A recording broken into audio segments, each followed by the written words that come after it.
Al equipo que por favor nos grabe para darle la bienvenida a nuestro queridísimo compañero y amigo, al gran escritor y periodista Ricardo Sevilla, que nos va a dar un contexto muy interesante precisamente sobre el nuevo show mágico, cómico, musical de los montajes, pero antes de eso pues podemos platicar de esta situación tan lamentable y cómo es que siguen, y soy muy escatológico con esto, mi querido Ricardo, siguen limpiándole el trasero con la lengua a Genaro García Luna en los medios de comunicación corporativos. ¿Cómo estás, querido amigo?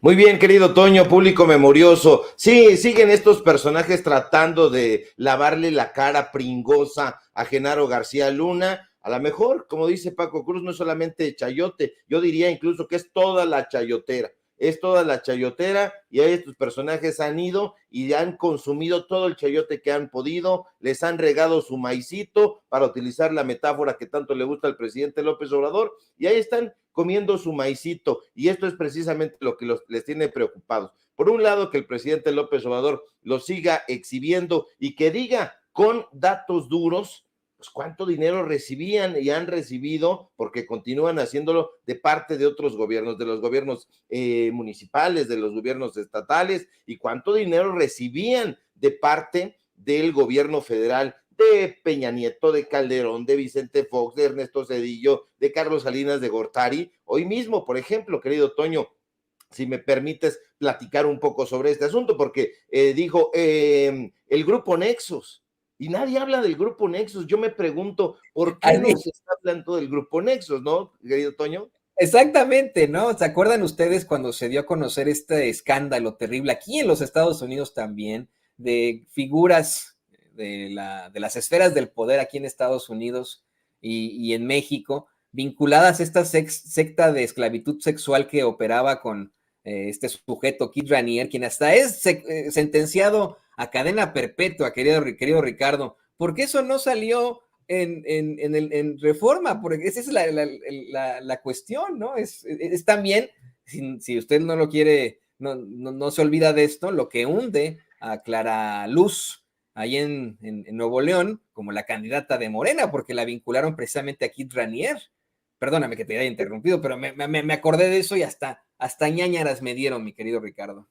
Así es, querido Toño, pues a quién no le van a dar ñañaras al saber todas estas cosas que son francamente estultas. Así, la candidata en ese momento mejor posicionada para Nuevo León, todo el mundo lo sabía, no era un secreto, era la exsecretaria de Economía, Tatiana Cloutier, pero decidieron ir con Clara Luz Flores Carrales, y resultó que había tenido sus nexos, sus vínculos muy claros con Kate Raniere, como bien lo apuntas, y no dijo nada el periódico El Norte, no dijo nada el Reforma, que son prácticamente lo mismo, y bueno, pues eso le costó la gubernatura al partido Morena, eso le puso prácticamente en bandeja de plata a Samuel García, que ya vemos el trabajo infame que está haciendo, pero sí, tendríamos que hacer como una especie de círculos concéntricos y decir, en el centro está Héctor Aguilar Camín, que es el que le robó a Enrique Florescano Mayet, que era el jefe Enrique Florescano, el historiador, la revista Nexos, y alrededor están ahí. Échele usted un ojito al directorio de Nexos y ahí se va a dar cuenta. Si le echa un ojito a ese directorio, va a ver ahí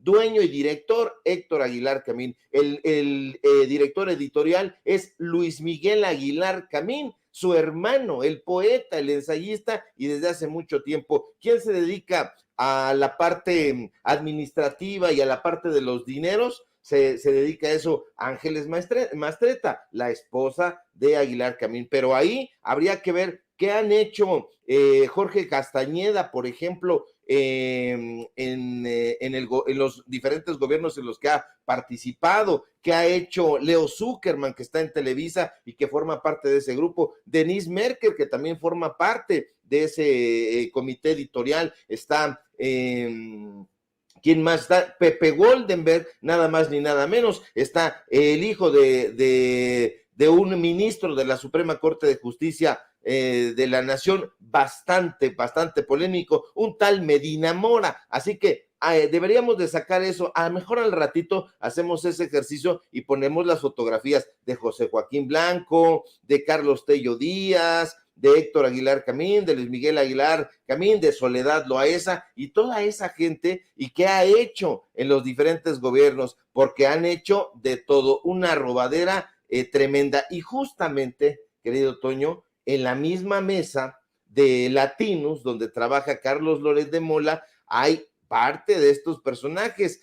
Está Soledad Loaesa, está a momentos Leo Zuckerman, está Héctor Aguilar Camín, por supuesto, está Jesús Silva Herzog Márquez, que, pues bueno, forman parte del grupo Nexos, pero también están trabajando en Latinos. O sea, es exactamente lo mismo. Ahora, yo quiero platicar sobre el nuevo programa de Carlos Loret de Mola, el nuevo programa, porque ayer salió y usted recordará que el mes pasado Carlos Loret anunció el fin de su programa Los Jueves con Loret, y todos decíamos, muy ilusionados, se va a acabar la desinformación. Con la conclusión de este programa vamos a dejar un buen rato descansar a la gente de las fake news, y no. ¿Se acuerda que el último programa, de hecho, de ese presentador de noticias que está usted viendo en su pantalla, fue una entrevista a modo al consejero presidente del INE, Lorenzo Córdoba? ¿Se acuerda? Yo sé que sí. ¿Se acuerda que apenas el 9 de febrero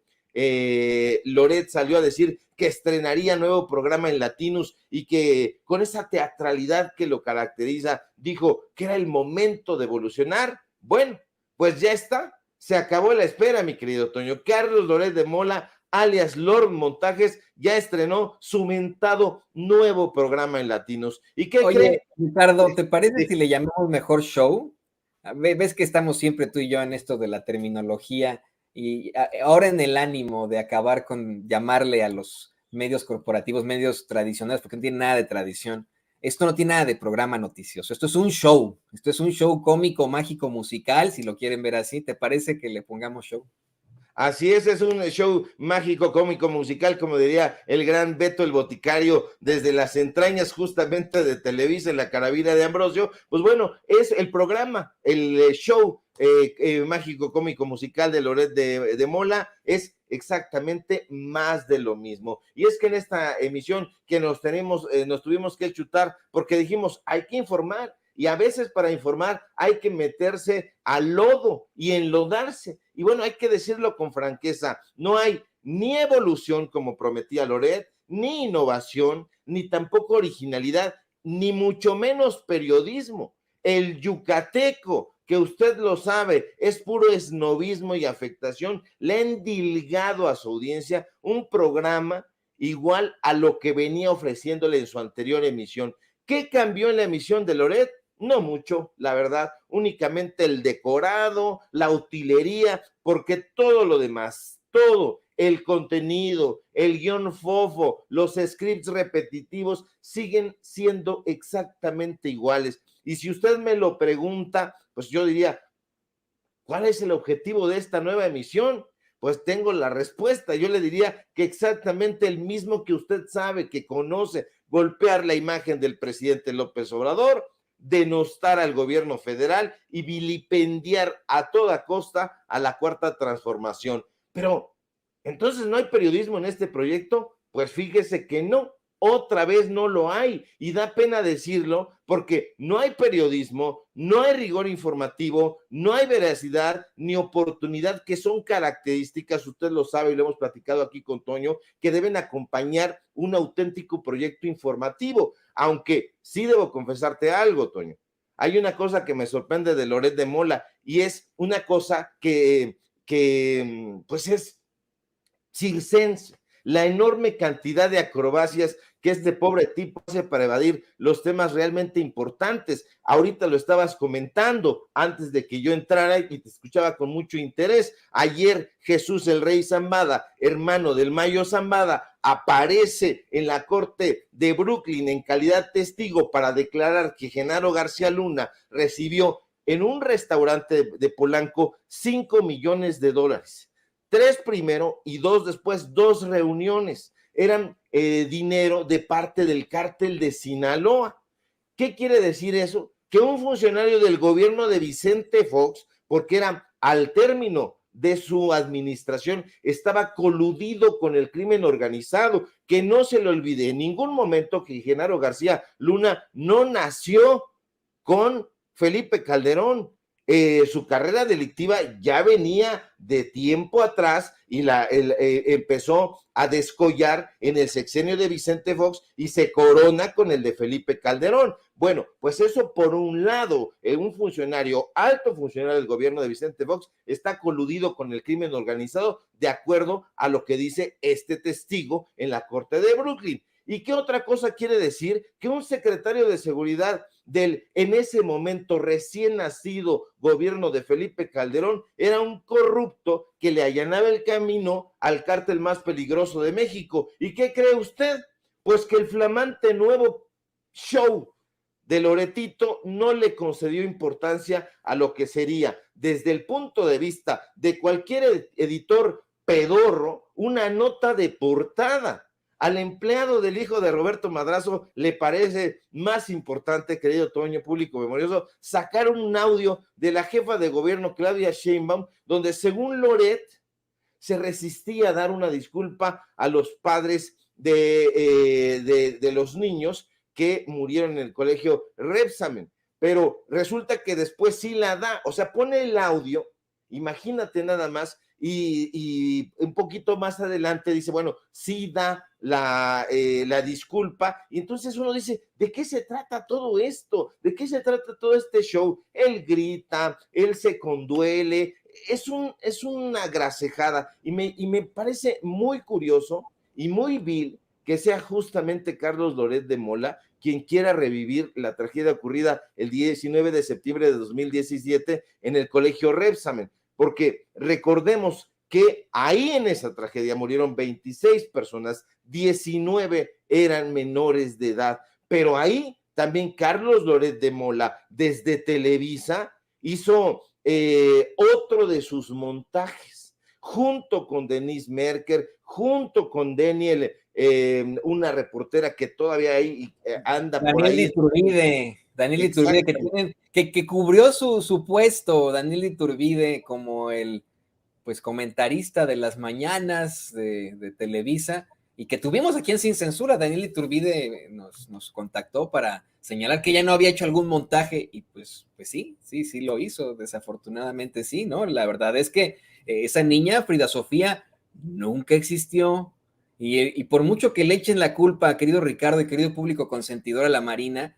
el montaje lo hizo Televisa con su, híjole, máximo representante de este tipo de situaciones, Carlos Pero Loret es de que no Mola. se dio cuenta, Toño, no se dio cuenta. Ya ves que él estaba en Babilonia y no se da cuenta cuando hacen el montaje en el caso de Israel Vallarta y Florence Cassé, no se da cuenta en la tragedia del Rebsamen, no se da cuenta en ninguna parte. Entonces esto debe hablar también de, imagínate, suponiendo sin conceder, como dicen en la jerga de los abogados, que así hubiera ocurrido, que yo no lo creo, pero que así hubiera ocurrido, esto habla también de la calidad de personaje que es, que tú como conductor de noticias, periodista, editor que eres, estás aquí mismo en Sin Censura, y mientras estamos conversando, estamos viendo el teléfono para ver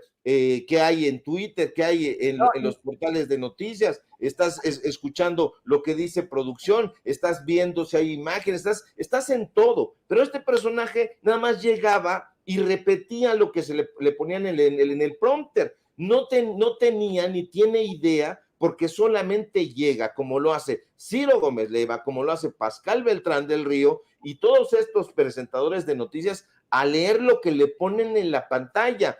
No razona, no piensa, no quiere pensar, no le interesa. Entonces, este tipo de personajes que por un lado juegan a que no se enteraron, como en la tradición de Felipe Calderón, imagínate, le dan $5 millones en un restaurante en Polanco, que quién sabe por qué no se están preguntando qué pasó con ese restaurante, quiénes eran los dueños, por qué se movió tan rápidamente de Paseo de la Reforma a Polanco, y por qué de buenas a primeras ya no prosperó cuando era muy recurrido por los actores políticos, por los empresarios. Nadie se está preguntando eso, están en otra cosa, están evadiendo los temas relevantes. Entonces, hay una crisis en los medios de comunicación corporativos porque los mismos editores responsables están cayendo justamente en el juego tramposo de sus jefes. Sus jefes les dicen, estos temas están vetados y ellos a pie juntillas lo hacen. Entonces, cuando hay ese tipo de trabajo, entre comillas, estamos hablando de que no se está haciendo en esa casa de la trampa periodismo ninguno. ¿Usted cree que se está haciendo periodismo en la casa de Junco de la Vega y en el Universal en Bucareli? Para nada. ¿Usted cree que se está haciendo periodismo en Excelsior ahí, en Eje 10 y Universidad? Tampoco, para nada. Si tienen hasta un helipuerto que ya les ordenaron que quitaran para que, porque ahí pretendía llegar Olegario Vázquez Raña y Olegario Vázquez Aldir, porque no les gusta andar a ras de suelo, no les gustan los vehículos, entonces siempre andan en helicóptero, pusieron uno ahí, ya perdieron el juicio, les ordenaron que lo quitaran y ahí sigue la estructura, no han obedecido a la ley y ese es el tipo de trabajo, pero ahí podría hacer un gran reportaje Ciro Gómez Leiva al respecto, pero no lo van a hacer, Toño, porque no les importa, porque no son periodistas, porque la información, el buen ejercicio humanista del periodismo no les importa un cacahuate. Entonces, todo esto está desnudando de cuerpo entero a estos personajes y está haciendo que la gente vea todas sus miserias. Mira que no darle nota de portada al juicio del siglo, o sea, a mí me sorprendió incluso que lo pusiera el propio periódico Reforma, la portada del periódico Reforma, por lo menos hoy lo trae, pero yo desde ayer estaba pensando, la nota de portada es hunde el testimonio del rey Zambada, hunde a García Luna, y así lo comentamos en Twitter, lo comentamos en los programas, y resulta que nadie lo llevó. O sea, lo lleva el Reforma, sí me sorprende que lo haya hecho, pero era la portada completa, no era nada más ahí un entrefilete, pero así es como trabajan estos pseudo periodistas, querido Toño. Hoy, desde la carrera nos dicen que es muy difícil adquirir ese olfato periodístico que se adquiere después de muchos años, pero aquí es más que evidente, ¿no? Es lo obvio, la nota es la nota, como se dice, ¿no? Y es más que evidente que las declaraciones del rey Zambada en el juicio del exsecretario de Seguridad Pública de Felipe Calderón tendrían que haber sido la de 8 columnas, ¿no? Lo planteas correctamente. Le voy a pedir al equipo que nos grabe, querido Ricardo, porque hay algo que me llama mucho la atención de lo que planteas. Bien mencionaba hace un ratito Ricardo Sevilla que nosotros no somos los divas del periodismo, como ocurre desafortunadamente en muchas radiodifusoras, en muchas televisoras, en las que llega el conductor y se pone a leer el conductor o la conductora, y se pone a leer un prompter que le escribieron sus redactores, con un jefe de información que checó las notas, y que nomás llega a eso, ¿no? A leer. Aquí en Sin Censura, Ricardo Sevilla lo ha hecho también muchas veces. Estamos en todo momento involucrados con lo que le estamos compartiendo. Si usted no lo sabe, aquí estoy también yo redactando los encabezados junto con Ayeli, las descripciones de nuestros clips que estamos sacando. Estamos revisando la información constantemente. Tengo una pantalla, usted pudiera ver, tengo una pantalla aquí con YouTube y con Twitter. Acá tengo otra pantalla con chats. Acá tengo otra pantalla con chats en lo que estamos en cuanto a indicaciones que estamos recibiendo de producción.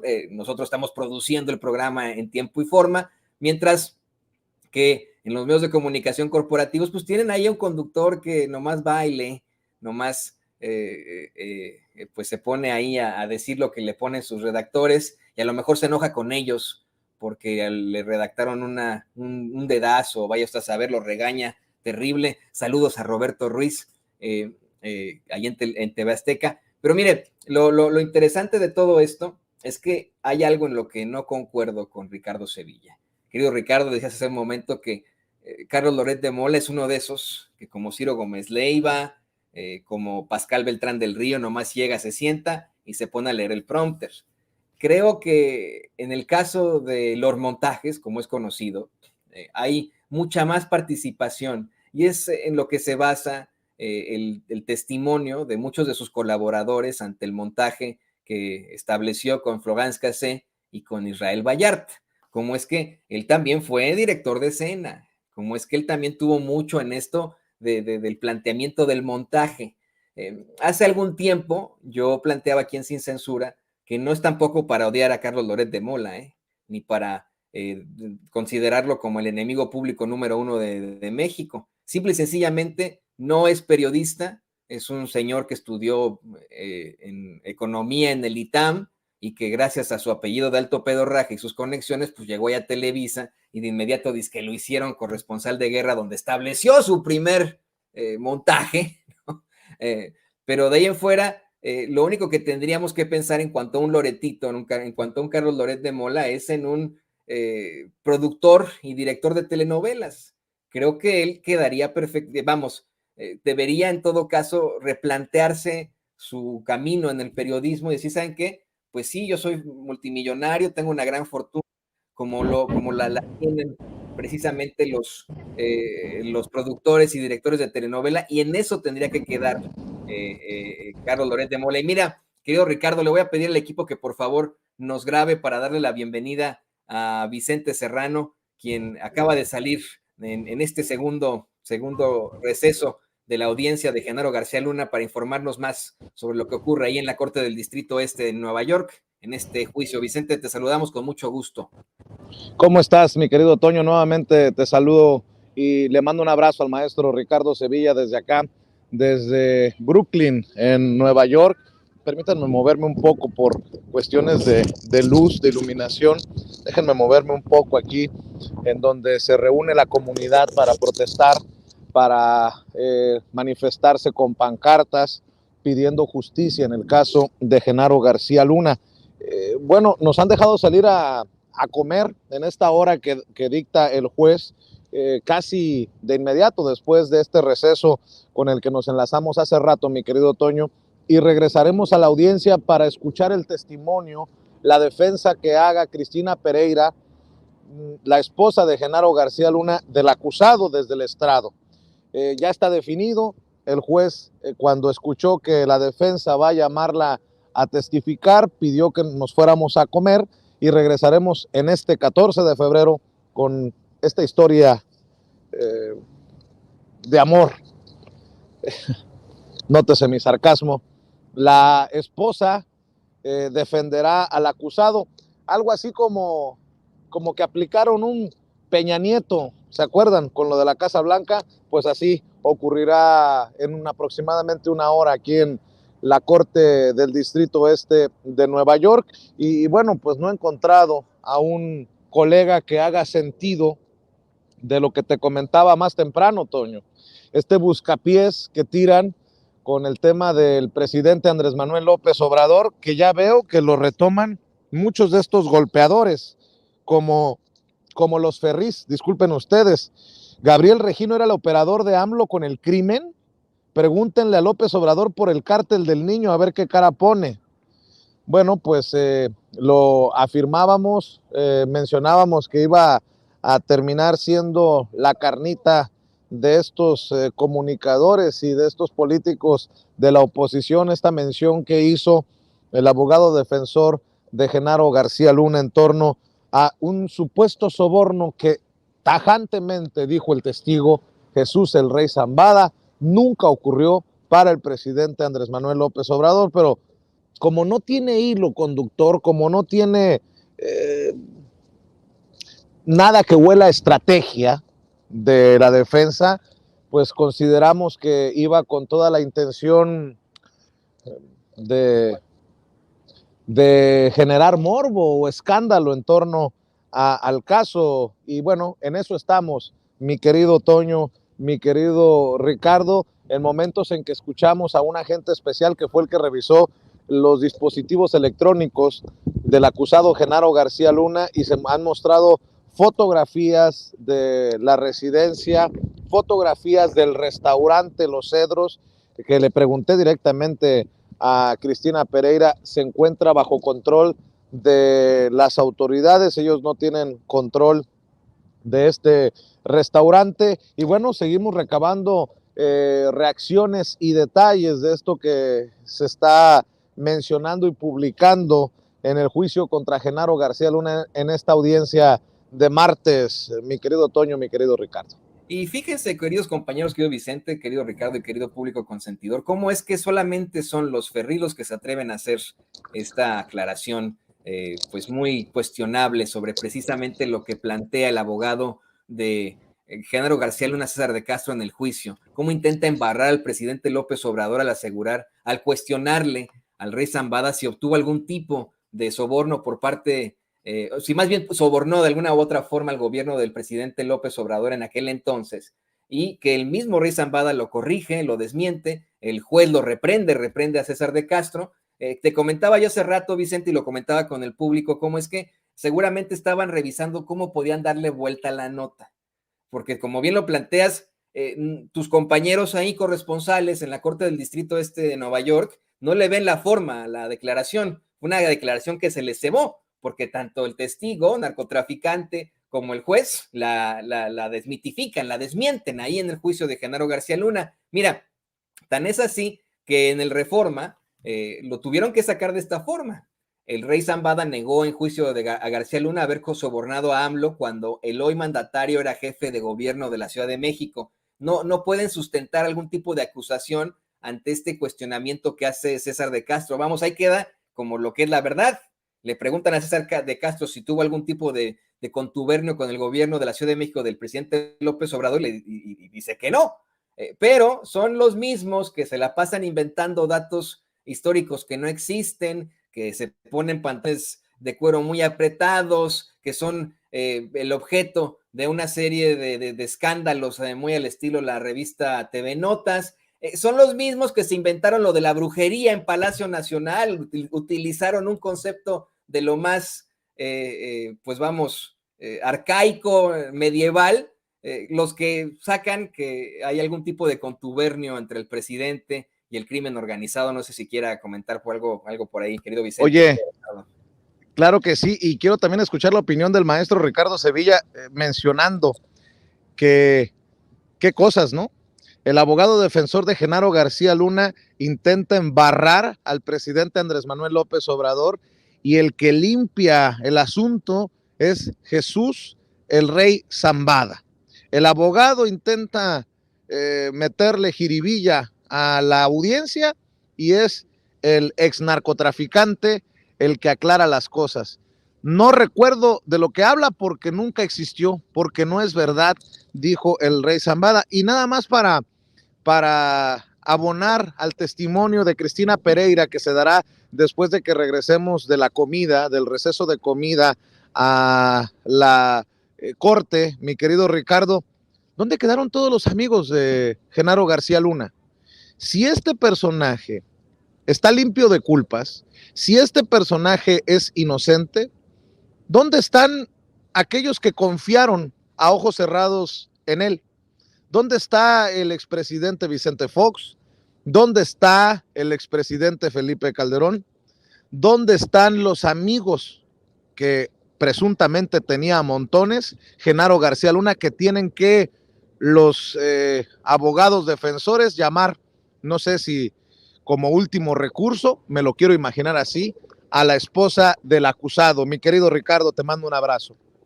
Un abrazo fuerte de regreso, querido Vicente. Será muy importante el testimonio de la esposa de Genaro García Luna, una mujer que, de acuerdo con la información que presentó la semana pasada Pablo Gómez, el titular de la Unidad de Inteligencia Financiera de la Secretaría de Hacienda y Crédito Público, tiene una demanda, está siendo demandada por la UIF y también está siendo investigada por esa unidad de inteligencia financiera. Será muy relevante lo que diga, le vamos a escuchar con mucho interés. A mí, respondiendo a esta pregunta, ¿dónde están los amigos? Decía Edgar Allan Poe que en época de crisis, en épocas difíciles, los amigos no lo son ya. Y ahorita estos personajes están en silencio, están tratando de desprenderse de cualquier relación que hayan tenido con Genaro García Luna. Va a estar difícil porque en su momento salieron a defenderlo a capa y espada, tan difícil como lo está para los informadores, para los periodistas, entre comillas, que han estado tratando de lavarle la cara a Genaro García Luna. Hoy mismo el propio Raimundo Rivapalacio, en su columna del Financiero, que replica en Eje Central,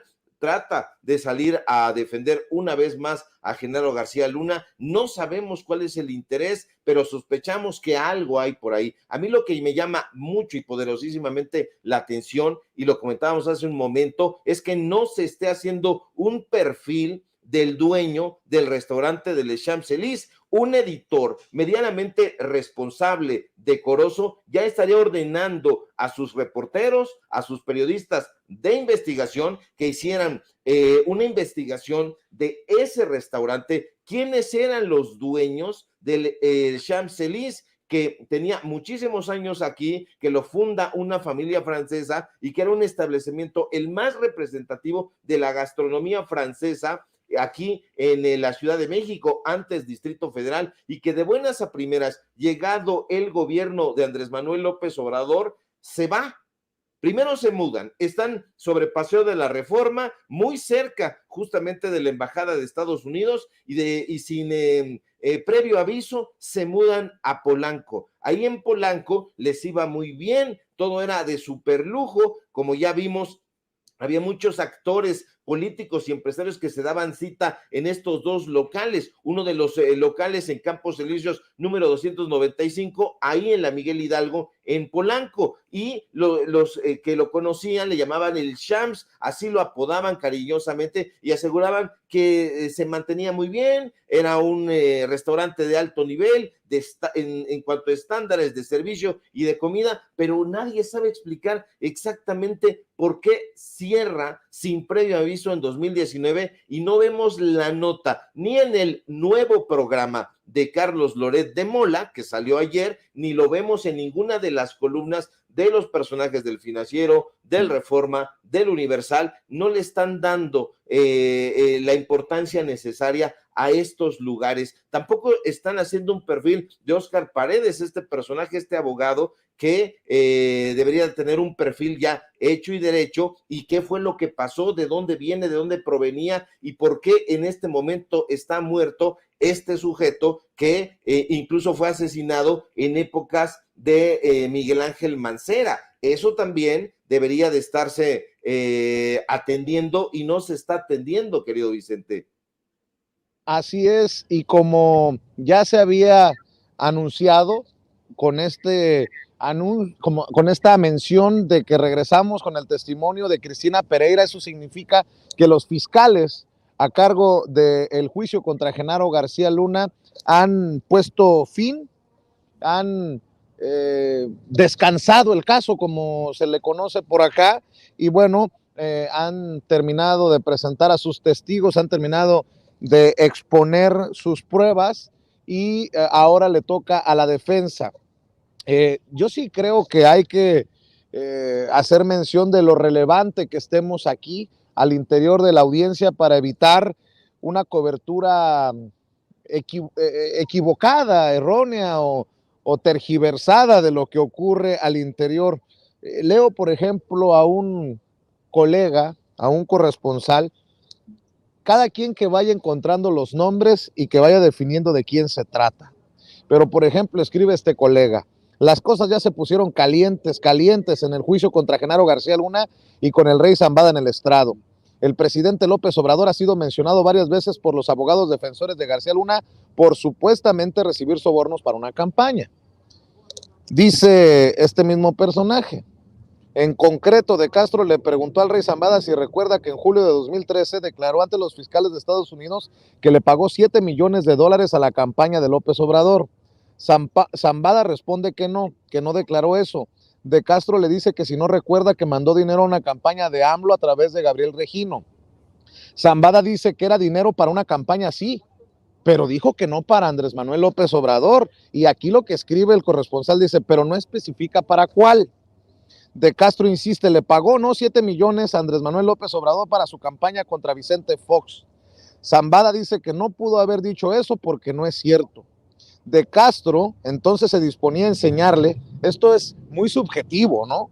Yo no lo entendí así, por eso es importante estar en el lugar de la noticia para dar otra versión. Dice, De Castro entonces se disponía a enseñarle a Zambada la transcripción de su declaración de julio de 2013 para ver si le refrescaba la memoria de sus dichos, pero tras llamarlos a charlar unos segundos en privado, el juez ya no lo permitió.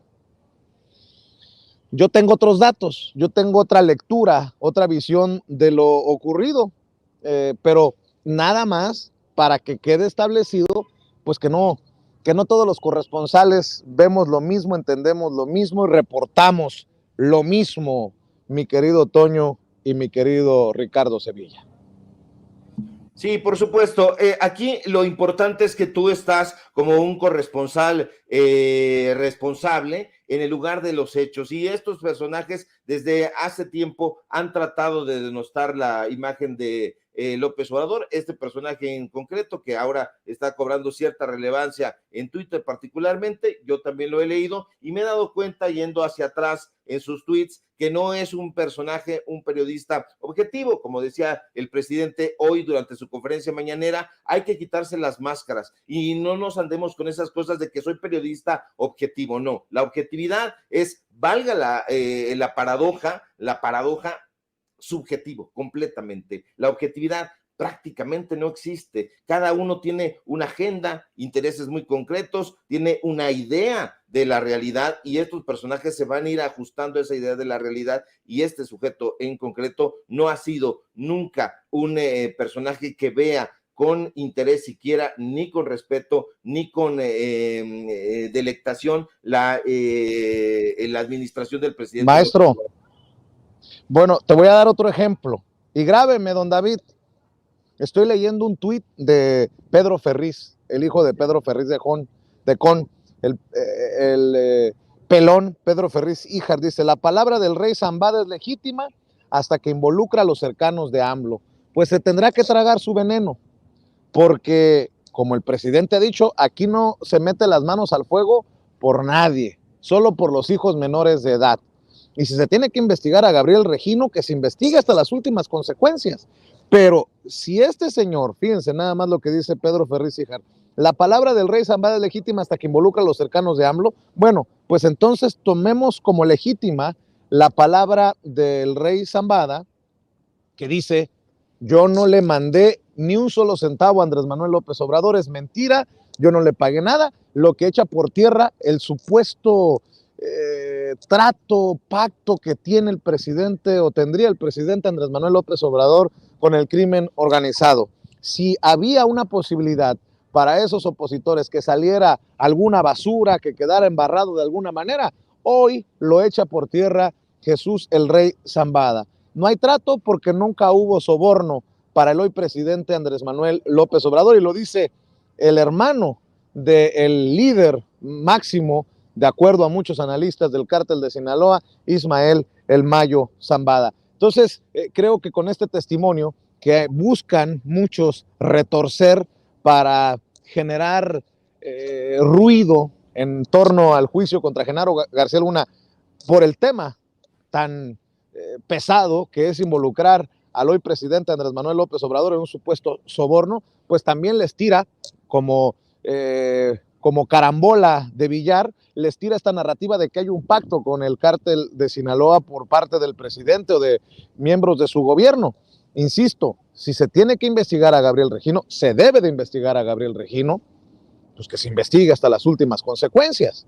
Pero de ahí a estirar la liga y decir, el rey Zambada está metiendo en la olla al presidente Andrés Manuel López Obrador. No, el rey Zambada aclaró hasta en 2 o 3 ocasiones que el dinero se lo pidieron para una campaña, pero no para López Obrador.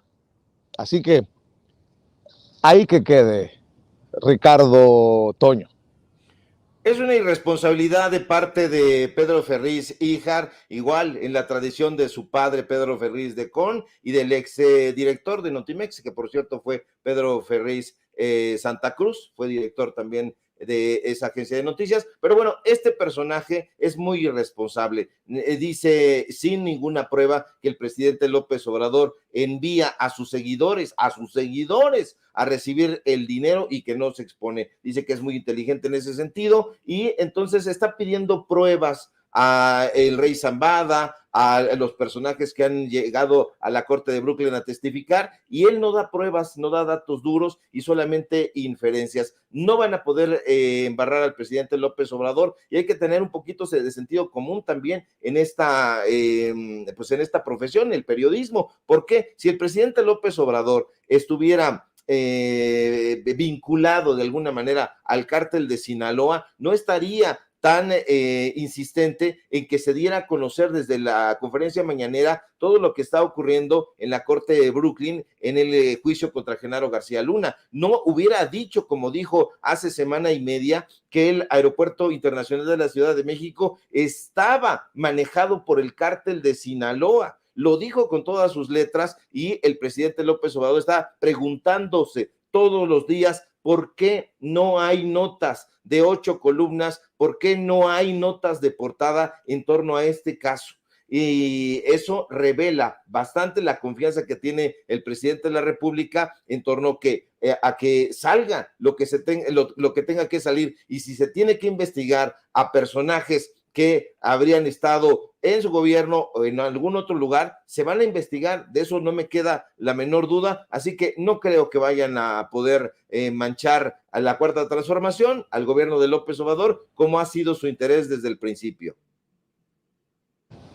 Así es, y nosotros podemos confirmar, al menos fue lo que me dijo y esa impresión tengo en un par de intercambios que he tenido durante la mañana con Cristina Pereira, que el único testigo de la defensa será precisamente la esposa de Genaro García Luna, lo que abre también la posibilidad de que sea contrainterrogada por los fiscales. Y aquí va a ser interesante qué temas permite el juez que se le pregunten a la esposa del acusado y qué puertas abre con su interrogatorio la defensa y ella misma con sus respuestas. Se ve tranquila, así lo escuché, que está tranquila, está sentada literalmente enfrente de su servidor. Yo estoy en la parte de atrás junto a Nancy Flores, junto a Carlos Hernández, junto a compañeros, otros periodistas, y estoy sentado atrás de ella o enfrente de ella, como lo quieran ver, y estoy escuchando en muchas ocasiones lo que comenta. Se dice tranquila, está acompañada de su hija, ayer estuvo acompañada de su hijo, y bueno, pues si hay algo que puede dejar aún más polémica, controversia, carnita, es precisamente el testimonio de la esposa de Genaro García Luna, un hombre que decidió no subir al estrado para defenderse, pero que sí permitirá que su esposa lo defienda en el juicio en su contra. Mi querido Ricardo, mi querido Toño, por cierto, estuvieron mostrando fotografías de las Harley Davidson de Genaro García Luna y de sus propiedades. Mostraron también los fiscales algunos de los reportes patrimoniales de Genaro García Luna y ciertos contactos como el de Pequeño García y el de Facundo Rosas, que tenía en su BlackBerry Genaro García Luna, así como el currículum, la hoja, el resumen profesional de Luis Cárdenas Palomino. Vaya usted a saber la razón, estaba en sus dispositivos electrónicos, así como los documentos referentes al caso de Edgar Beitia. ¿La razón? La razón, esa es la pregunta del millón, Toño, Ricardo. Será muy revelador, querido Vicente, lo que diga la esposa de Genaro García Luna. A mí me parece que es una estrategia. Genaro García Luna, alias La Metralleta, nunca ha sido ni nunca fue un personaje habilidoso con la palabra, y me parece que eso es consejo de su defensa, que no suba él a testificar porque se complicarán las cosas, se complicarán. Hay que recordar que siempre en todas sus ponencias, Genaro García Luna siempre estaba nervioso, estaba corto de palabras, su cabeza no alcanzaba su lengua, no coordinaba muy bien y llegaba ahí incluso con papeles. Cuando tiene esa comparecencia famosísima hoy en la Cámara de Diputados, cuando estaba Gerardo Fernández Noroña y que le dice que es un criminal que terminará en la cárcel, una profecía que se convierte, por cierto, en realidad. Pues bueno, él no atinaba a responder y en sus comparecencias que eran sobre todo donde lo interrogaban, donde lo confrontaban, él siempre salía muy mal parado. Así que me parece que esta es una estrategia de parte de la defensa de Genaro y le dice, no vas a subir. ¿Por qué? Porque te pones nervioso, porque vas a terminar mucho más golpeado de lo que ya estás. Así que hay que darle la palabra a Pereira y bueno, como tú dices, la encuentras tranquila, más dueña de la situación, así que habrá que escucharla con muchísimo detenimiento, a ver cuál es su exposición, cómo testifica y por supuesto, pues bueno, si hay estas preguntas de parte de los fiscales de Estados Unidos, pues bueno, habrá que ver cómo responde ella y en qué sentido van sus declaraciones. Mi querido Ricardo, como siempre es un placer saludarte en esta ocasión desde Nueva York hasta allá, hasta la Ciudad de México. No sé si quieras cerrar con algo más antes de que compartas, como siempre, las trincheras para que invites a las cerca de 20,000 personas conectadas en estos momentos en vivo y en directo en los diferentes espacios de Sin Censura. Claro que sí, querido Vicente. Pues bueno, vamos a estar muy atentos a lo que suceda en este juicio del siglo. Yo celebro muchísimo que tú estés allá, pues dando cuenta de lo que ocurre en tiempo real en este juicio del siglo que no han querido atender en la oposición, que no le han querido dar la importancia que tiene el más alto funcionario en la historia de este país, que está siendo juzgado y que, pues bueno, la gente que vemos ahí atrás pidiendo cadena perpetua a Genaro García Luna. Yo te mando un fuerte abrazo, vamos a seguir muy pendientes de la información y nos encontramos, si todo marcha bien, aquí el día de mañana. Síganme por favor en mis redes sociales, en Twitter, @SevillaCrítico, síganme por favor en Facebook, Ricardo Sevilla, así nada más, síganme en Paralelo 24, en el diario Basta, y hoy tenemos informativo en punto de las 8:30 en Los Datos Duros. Permanecemos muy atentos, querido Vicente, te mando un fuerte abrazo. Gracias, maestro. El maestro Ricardo Sevilla hablando con nosotros sin censura.